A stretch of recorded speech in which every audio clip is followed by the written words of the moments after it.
तो चलिए इस एक्सप्लेनर में सीधा मुद्दे पर आते हैं। जरा तसव्वुर किया जाए, $1 अरब का अजीमोशान ग्लोबल इंफ्रास्ट्रक्चर प्रोजेक्ट, जैसे कोई बहुत बड़ा डैम या हाईवे, और वो भी बिना एक पैसे के सूद के बनकर तैयार हो जाए। सुनने में थोड़ा नामुमकिन लगता है ना, लेकिन बिल्कुल ये मुमकिन है। इस एक्सप्लेनर में सारी तवज्जो इस बात पर होगी कि आखिर किस तरह इन बड़े प्रोजेक्ट्स को रिवायती सूद वाले कर्जों के बगैर फंड किया जा सकता है। आमतौर पर जब भी ऐसी डेवलपमेंट की बात चलती है तो फौरन किसी रिवायती बैंक का लोन जहन में आता है। खैर, इस्लामिक फाइनेंस यहाँ एक बिल्कुल ही अलग, बहुत पायदार और शराकतदारी यानी पार्टनरशिप पर मबनी हल पेश करता है। अब इस स्लाइड को देखते हैं। यहाँ एक बहुत ही जबरदस्त और बुनियादी तब्दीली नजर आती है। इसे हम एक पैराडाइम शिफ्ट कह सकते हैं। रिवायती निज़ाम में क्या होता है? फाइनेंसियर बस एक मुकर्रर सूद के एवज पैसे दे देता है और उससे बिजनेस के नुकसान या फायदे से कोई सरोकार नहीं होता। लेकिन इस्लामिक फाइनेंसिंग का तरीक़ाकार इससे बिल्कुल मुख्तलिफ है। यहाँ सिर्फ पैसे पकड़ा देना काफ़ी नहीं, बल्कि बिजनेस और उसके हकीकी असासों यानी एसेट्स में बाकायदा शिरकत की जाती है। देखा जाए तो ये सिर्फ एक फाइनेंशियल ट्रांजैक्शन नहीं रहती, बल्कि एक जीती जागती अमली शराकतदारी बन जाती है। इस रोड मैप पर अगर नज़र डालें तो पता चलता है कि हम सबसे पहले कुछ नज़रियाती और बुनियादी उसूलों को समझेंगे।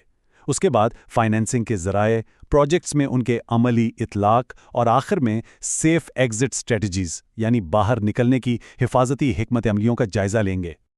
तो चलिए तेज़ी से आगे बढ़ते हैं और देखते हैं खेल के उसूल, यानी वो 4 बुनियादी रूल्स जो प्रॉफिट और लॉस के इस पूरे निज़ाम को चलाते हैं। हाँ, तो बात दरअसल ये है कि सरमायाकारी का मतलब सिर्फ पैसे उधार देना नहीं है, बल्कि एसेट्स में बाकायदा हिस्सेदार बनना है। एक बहुत अहम पॉइंट यहाँ ये है कि मुनाफे की शरह तो लचकदार हो सकती है, यानी आपस की रजामंदी से कोई भी रेशो तय किया जा सकता है, लेकिन नुकसान का तयन सख्ती के साथ सरमायाकारी के तनासुब यानी इन्वेस्टमेंट रेशियो से ही होता है। मिसाल के तौर पर अगर कोई स्लीपिंग पार्टनर है जो अमली तौर पर काम नहीं कर रहा, तो उसके मुनाफे के हिस्से पर कुछ हुदूद लागू होती हैं और वो अपनी इन्वेस्टमेंट के तनासिब से ज़्यादा का मुतालबा बिल्कुल नहीं कर सकता। ये शफ़ाफियत और मईशत के इंसाफ का एक बेहतरीन नमूना है। उसूल तो समझ आ गए। अब वक्त है प्रोजेक्ट फाइनेंसिंग के 2 सबसे अहम ज़राए मुतारिफ करवाने का, जिन्हें मुदारबा और मुशारका कहा जाता है। या प्रोजेक्ट फाइनेंसिंग में मुदारबा का कॉन्सेप्ट एक ऐसी शानदार पार्टनरशिप है जहां एक सरमायाकार, जिसे रबुल माल कहते हैं, वो प्रोजेक्ट के लिए पूरे का पूरा यानी 100% सरमाया फराहम करता है, और दूसरी तरफ मैनेजमेंट और इंतजामी मामलात मुकम्मल तौर पर काम करने वाले पार्टनर यानी मुदारिब के हवाले होते हैं। सिंपल लफ्जों में, पैसा एक तरफ से और मेहनत या महारत दूसरी तरफ से। अगर खुदा ना खास्ता कोई नुकसान हो जाए तो वो सिर्फ सरमाए का होता है। शर्त यह है कि मुदारिब की तरफ से कोई गफलत या बेईमानी ना हुई हो। इसके बिल्कुल बरक्स मुशारका एक जॉइंट इन्वेस्टमेंट का बहुत ही मुतहर्रिक मंजरनामा पेश करता है। इसमें सभी पार्टनर्स अपना अपना सरमाया लगाते हैं।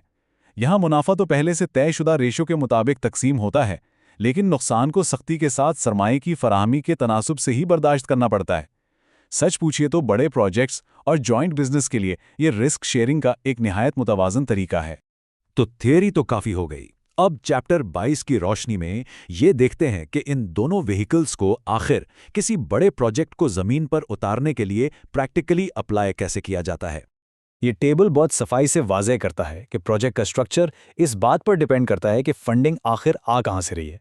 अगर कोई फाइनेंसियर चाहता है कि वो पूरा पैसा लगाए और दूसरी पार्टी सिर्फ मैनेजमेंट संभाले, तो वहाँ मुदारबा का इंतखाब किया जाता है। लेकिन अगर फंड्स दोनों तरफ से आएं और दोनों फरीक इन्वेस्टमेंट कर रहे हों, तो फिर मुशारका का मॉडल अपनाया जाता है। वैसे कुछ बहुत ही पेचीदा प्रोजेक्ट्स में जहां मैनेजमेंट कोई एक पार्टी कर रही हो और सरमाया दोनों का हो, वहां इन दोनों मॉडल्स को मिलाकर एक कॉम्बिनेशन भी बनाया जा सकता है। खैर, यहाँ किसी भी सरमायाकार के जहन में एक बहुत ही लाजमी सवाल उठता है। चलिए, प्रोजेक्ट शुरू हो गया, कामयाबी से चलने भी लगा और एसेट्स भी बन गए। अब अगर कोई मुनाफा बख्श और महफूज तरीके से अपना पैसा निकालना चाहे तो इसका दुरुस्त मैकेनिज्म क्या होगा? क्योंकि जाहिर है हर फाइनेंसियर कभी ना कभी अपना मुनाफा लेकर एग्जिट करना चाहता है ताकि वो अपना पैसा कहीं और लगा सके। तो आइए आगे बढ़ते हैं और देखते हैं कि चलते हुए बिजनेस को कोलैप्स किए बगैर कैपिटल विड्रॉ करने की अमली और महफूज एग्जिट स्ट्रैटेजीज क्या होती हैं।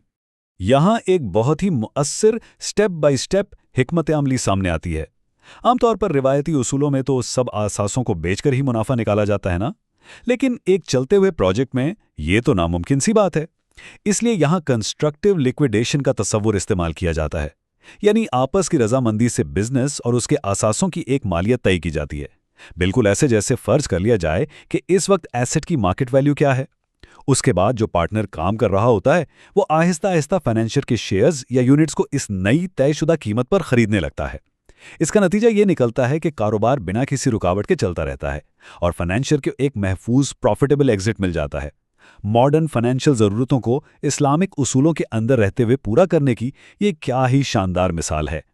اس پورے ایکسپلینر کو سمیٹتے ہوئے یہ سوچنا بہت ضروری ہو جاتا ہے کہ روایتی سود پر مبنی قرضوں کے بجائے اگر حقیقی رسک شیئرنگ اور ایکویٹی پر مبنی پارٹنرشپ کو اپنا لیا جائے تو کیا یہ مستقبل میں گلوبل ڈیولپمنٹ کے پورے منظرنامے کو جڑ سے تبدیل نہیں کر دے گا؟ اگر ہماری معیشت کا پہیہ قرضوں کے بوجھ کے بجائے حقیقی شراکت داری اور پیداواری اساسوں پر چلنے لگے تو معیشت کی مضبوطی اور دولت کی منصفانہ تقسیم پر اس کے کتنے گہرے اثرات مرتب ہوں گے؟ یہ ایک ایسا سوال ہے جو صرف موجودہ سسٹم کا ایک متبادل پیش نہیں کرتا بلکہ ذہن میں ایسی کشمکش پیدا کرتا ہے جو مزید سیکھنے اور سوچنے پر مجبور کر دیتی ہے۔